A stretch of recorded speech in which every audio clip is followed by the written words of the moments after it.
to give you a little insight into our organization, very similar. We have the development team, renovations, property management, all in-house. And we have our team members actually invest on the deals. We don't do syndications anymore. We did a few in the beginning, but so it's all kind of in-house. And then our team actually invests in on the deals with us. And so it's all long-term wealth for everyone. And so this one person, it's probably going to clear 300,000-400,000 this year, which is started off with this probably making 50. So it's really rewarding and just loving to see the growth and started asking questions back and forth. And she was saying I was just very humble. And talking about I still am frugal though. I like look for deals and discounts and things. And it kind of came up that I personally, it may have like something psychologically wrong with it, but I don't always feel financially rich, for whatever reason. I still have that frugal gene in me. And I just, I'm going to ask both of you guys right now, because I've never asked that to Gino too. But Bryce, I'll kick it to you first. So, financial freedom, all that. Do you at this point in your life feel financially rich?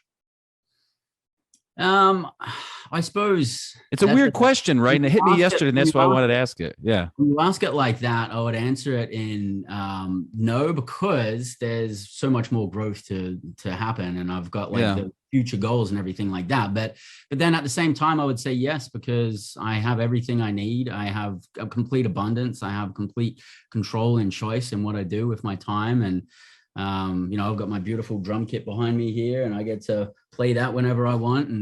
And I live an amazing life. He's a mix between Step Brothers and Zoolander, man. I don't know where he's going to go next,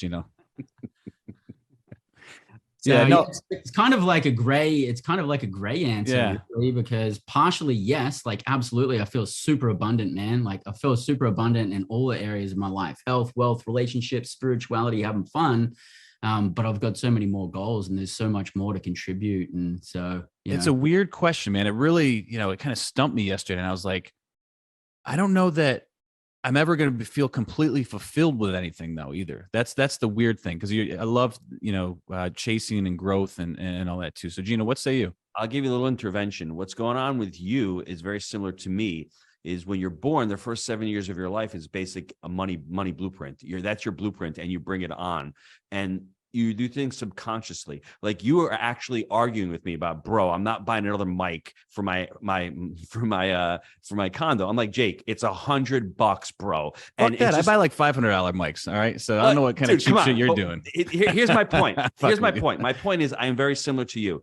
I have to justify things when I spend something for a business. Like I buy these shirts and it's for the business. If I have to spend something on myself personally, it's very difficult for me. I don't know why. For my children, not an issue. If I have to make them comfortable, not an issue. If I need to buy another home or stroke a check, but when I need something for myself personally, it's a struggle. I don't know why. It's just, and I can do it. It's almost more rewarding buying stuff for my family too. I don't know why that is. So it's a difficult question for everybody. I feel very abundant. I'm very charitable now. I can stroke checks for that as well. It's just sometimes you feel that urge, and sometimes it's that fear and that scarcity of, well, if the economy does go to crap, do we have enough put aside? And for us, not being liquid is a difficult thing because it's very hard. You'd like to see a big lump of money in the bank, but at the same time, that's useless. So you need to keep reinvesting. And that's why people don't become wealthy, because their scarcity allows them to say, hey, I'm going to save for a rainy day instead of saving that money to buy an asset for the rainy day. And that's the difference between the three of us on this call, where we would defer having that safety of money in the bank, which is just an illusion. Instead of doing that, let's put that money into an asset. That asset will help us pay for that rainy day, and it'll continue to create wealth. And what Jake likes to say, those little baby money soldiers, and continue to print them. So the answer to your question is I do at times, and at other times I don't. But it should be like, balls to the wall. Hell yes, man. I feel rich as F, but like, it's not always the case. It's just weird. I don't know. Can I add a little bit of color to that? Yeah, please. So I think that all three of us probably have that kind of frugal style of personality, because that's what got us where we are. Like while I was in the 2.5 years of becoming financially free, I didn't go anywhere. I didn't do anything. I didn't buy any clothes. We went out for like dinner once or twice a week, and that was it. And so, I lived like most people won't, so I could live like most people won't later on.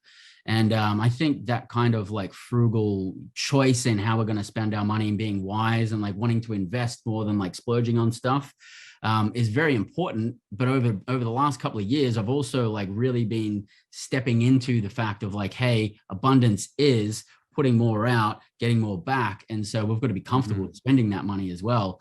Because if we're kind of hoarding everything, we're kind of choking off abundance as well. So I think it's like a 100%. balance of both.